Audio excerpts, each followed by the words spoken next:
Now must your conscience my acquittance seal, and you must put me in your heart for friend, since you have heard, and with a knowing ear, that he which hath your noble father slain pursued my life. It well appears, but tell me why you proceeded not against these feats, so crimeful and so capital in nature, as by your safety, wisdom, all things else humanely were stirred up, or for two special reasons, which may to you perhaps seem much unsinewed, but yet to me they are strong. The queen his mother lives almost by his looks, and for myself, my virtue or my plague, be it either which, she's so conjunctive to my life and soul, that as the star moves not but in his sphere, I could not but by her. The other motive, why to a public count I might not go, is the great love the general gender bear him, who, dipping all his faults in their affection, would, like the spring that turneth wood to stone, convert his gibes to graces, so that my arrows, too slightly timbered for so loud a wind, would have reverted to my bow again, and not where I had aimed them. And so have I a noble father lost, a sister driven into desperate terms, whose worth, if praises may go back again, stood challenger on mount of all the age for her perfections. But my revenge will come. Break not your sleeps for that. You must not think that we are made of stuff so flat and dull that we can let our beard be shook with danger and think it pastime. You shortly shall hear more. I love your father, and we love ourselves, and that I hope will teach you to imagine. How now, what news? Letters, my lord, from Hamlet, this to your majesty, this to the queen. From Hamlet? Who brought them? Sailors, my lord, they say. I saw them not, they were given me by Claudio. He received them of him that brought them. Laertes, you shall hear them. Leave us.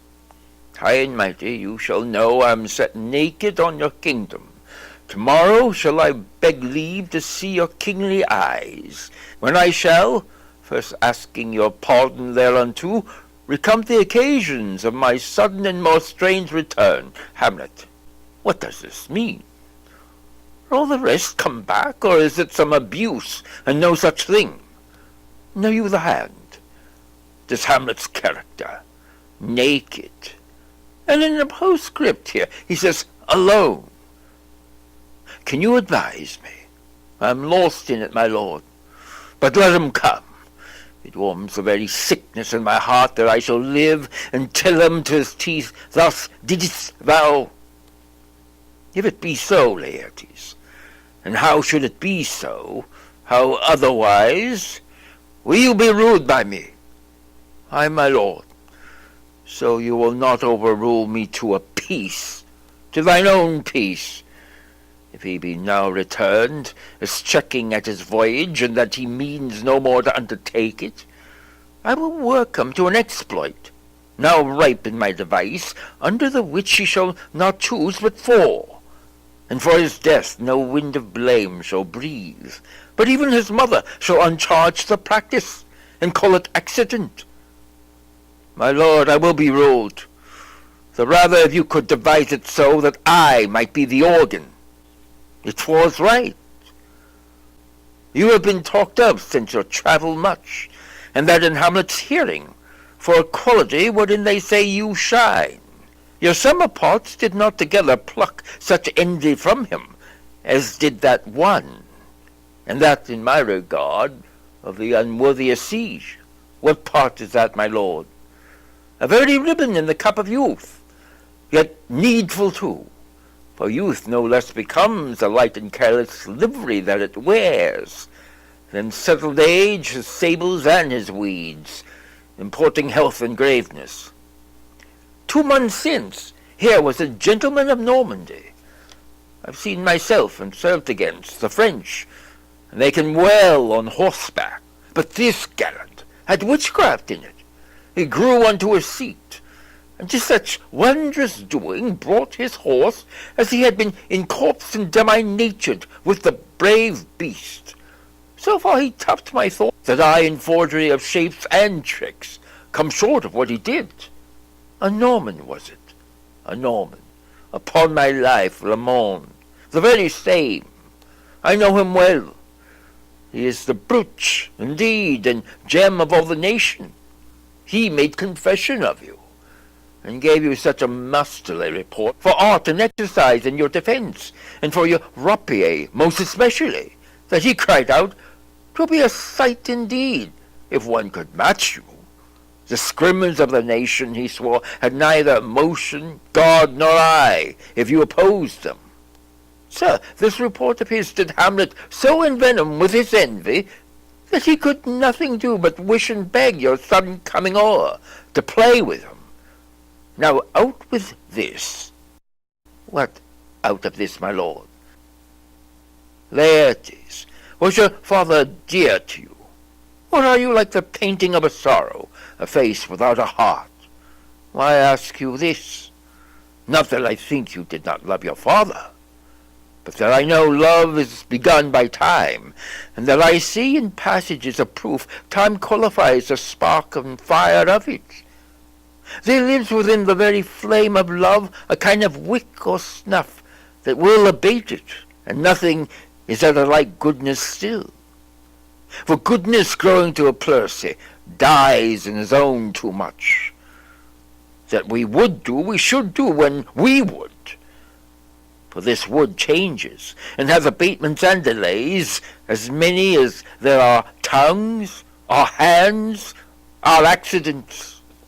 And then this should is like a spendthrift sigh that hurts by easing. But to the quick of the ulcer, Hamlet comes back. What would you undertake to show yourself? To show yourself your father's son, indeed, more than in words. To cut his throat in the church. No place indeed should murder sanctuarize. Revenge should have no bounds. But good Laertes, will you do this? Keep close within your chamber. Hamlet returned shall know you are come home. Will put on those your praise, your excellence, and set a double varnish on the fame the Frenchman gave you. Bring you and fine together, and wager on your heads.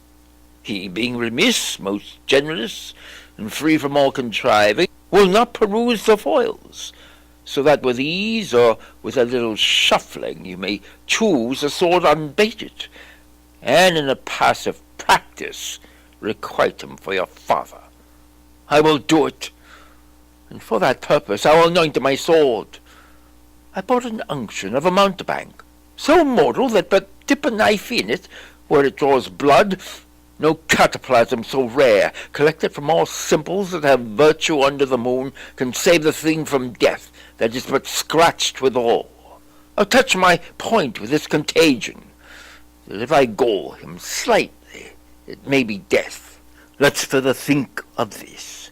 Weigh what convenience, both of time and means, may fit us to our shape. If this should fail, and that our drift look through our bad performance, 'twere better not to say. Therefore this project should have a back or second that might hold if this should blast in proof. Soft, let me see. We'll make a solemn wager on your cunnings. I have it. When in your motion you are hot and dry, as make your bouts more violent to that end, and that he calls for drink, I'll have prepared him a chalice for the nonce, whereon but sipping, he by chance escape your venom stuck, our purpose may hold there. How now, sweet queen? One woe doth tread upon another's heels, so fast they follow. Your sister's drowned, Laertes. Drowned? Where? There's a willow grows aslant a brook, that shows his hoar leaves in the glassy stream. There with fantastic garlands did she come, of crow flowers, nettles, daisies, and long purples. The liberal shepherds give a grosser name, but our cold maids do dead men's fingers call them. There on the pendant boughs her coronet weeds clamouring to hang, an envious sliver broke, when down her weedy trophies and herself fell in the weeping brook.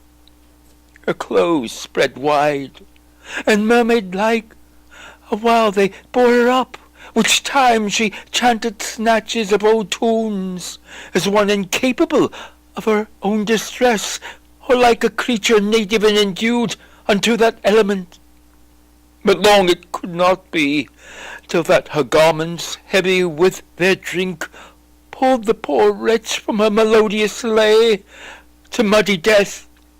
Alas, then, she's drowned, drowned, drowned. Too much of water hast thou, poor Ophelia, and therefore I forbid my tears. But yet it is her trick. Nature her custom holds. Let shame say what it will. When these are gone, the woman will be out. Adieu, my lord. I have a speech of fire, that fain would blaze, but that this folly doubts it. Let's follow Gertrude. How much I had to do to calm his rage. Now, fair eye, this will give it start again. Is she to be buried in Christian burial, that wilfully seeks her own salvation? I tell thee she is, and therefore make her grave straight. The kroner has sat on her and finds it Christian burial. How can that be, unless she drowns herself in her own defence? Why, 'tis found so. It must be se offendendo. It cannot be else. Where lies the point? If I drown myself willingly, it argues an act, and an act hath 3 branches. It is to act, to do, and to perform. Argo, she drowned herself wittingly. Nay, but hear you, Goodman Delver, give me leave. Here lies the water. Good. Here stands the man. Good. If the man go to this water and drown himself, it is willy-nilly he goes. Mark you that. But if the water come to him and drown him, he drowns not himself. Argo, he that is not guilty of his own death shortens not his own life. But is this the law? Ay, marry, is it? Kroner's quest law. Will you add the truth on it?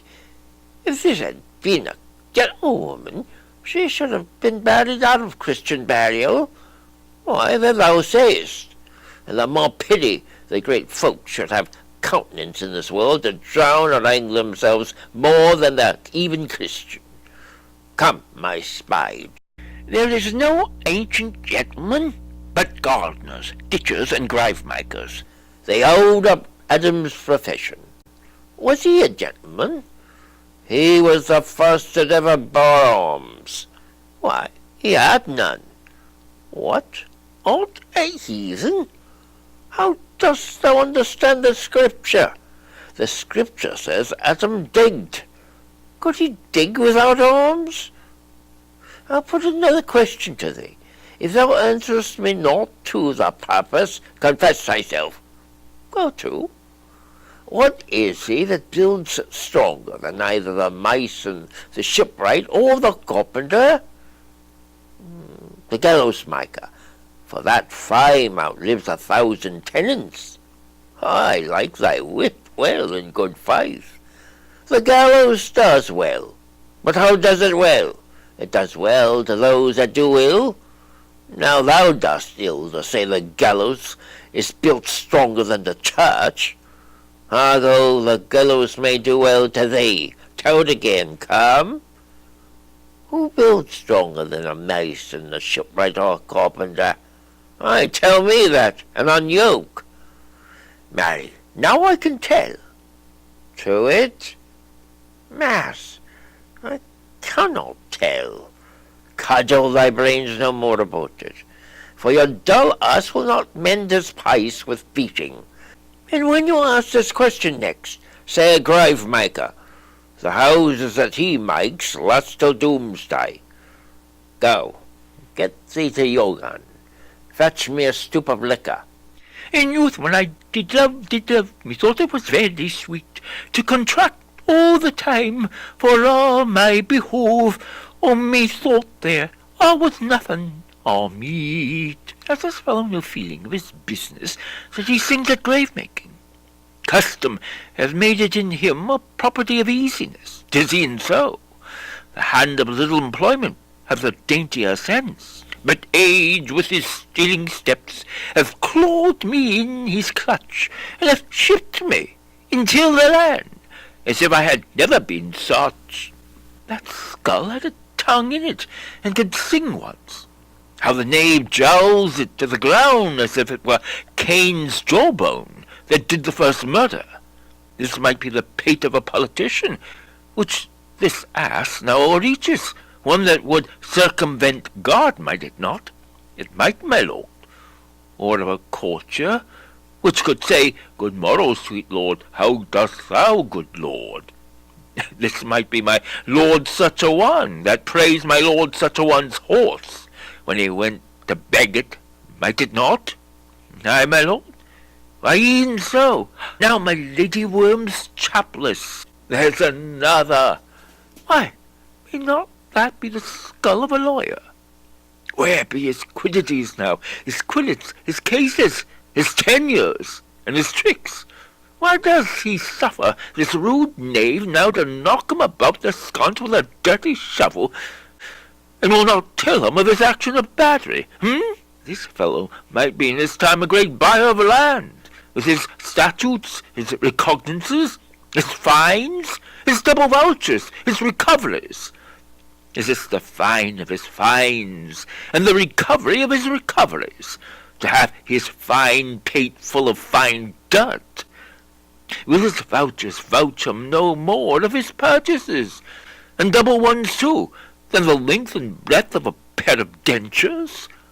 The very conveyances of his lands will scarcely lie in the box, and must the inheritor himself have no more, huh? Not a jot more, my lord.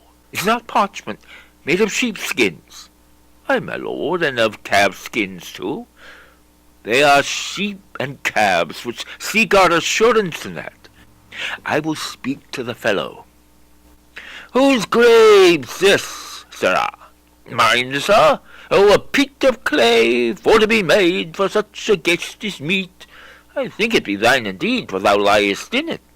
You lie out on it, sir, and therefore 'tis not yours. Thou dost lie in it, to be in it, and say it is thine. 'Tis for the dead, not for the quick, therefore thou liest. 'Tis a quick lie, sir. 'Twill away again from me to you. What man dost thou dig it for? For no man, sir. What woman, then? For none either. Who is to be buried in it? One that was a woman, sir. But, rest her soul, she's dead. How absolute the knave is! We must speak by the card, or equivocation will undo us. By the Lord, Horatio, this 3 years I've took note of it. The age has grown so picked that the toe of the peasant comes so near the heel of the courtier he galls his cribe. How long hast thou been a grave-maker? Of all the days in the year, I came to it that day that our last King Hamlet o'ercame Fortinbras. How long is that since? Cannot you tell that? Every fool can tell that. It was that very day that young Hamlet was born. He that is mad and sent to England. Why, Mary, why was he sent into England?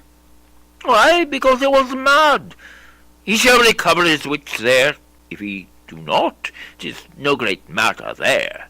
Why, 'twill not be seen in him there. There the men are as mad as he. How came he mad? Very strangely, they say. How strangely? Faith, even with losing his wits. Upon what ground? Why, here in Denmark.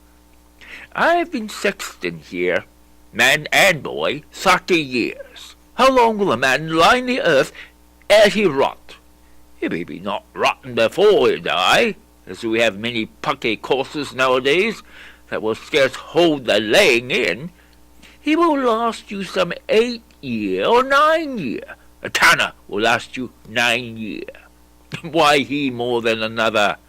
Why, sir, his hide is so tanned with his trade that he will keep out water a great while, and your water is a sore decay of your orphan dead body. Here's a skull now hath lain in the earth 23 years. Whose was it? All some mad fellows it was. Whose do you think it was? Nay, I know not. A pestilence on him for a mad rogue. He poured a flagon of Rhenish on my head once. The same skull, sir, was Sir Yorick's skull, the king's jester. This? E'en that. Alas, poor Yorick! I knew him, Horatio, a fellow of infinite jest, of most excellent fancy. He hath bore me on his back 1,000 times, and now how abhorrent in my imagination it is! Here hung those lips that I have kissed I know not how oft. Where be your jibes now, your gambols, your songs, your flashes of merriment that were wont to set the table on a roar? Not one now to mock your own grinning, quite chap-fallen? Now get you to my lady's chamber, and tell her let her paint an inch thick. To this favour she must come. Make her laugh at that. Prithee, Horatio, tell me one thing. What's that, my lord? Dost thou think Alexander looked on this fashion in the earth? E'en so, and smelt so? Pah! E'en so, my lord. To what base uses we may return, Horatio? Why, may not imagination trace the noble dust of Alexander till he find it stopping a bug-hole? 'Twere to consider too curiously to consider so. No, faith, not a jot. But to follow him thither with modesty enough, and likelihood to lead it, as thus. Alexander died, Alexander was buried, Alexander returneth to dust. The dust is earth. Of earth we make loam. And why of that loam whereto he was converted might they not stop a bare barrel? Imperious Caesar, dead and turned to clay, might stop a hole to keep the wind away. Oh, that earth, which kept the world in awe, should patter war to expel the winter's flaw. But soft while, here comes the king.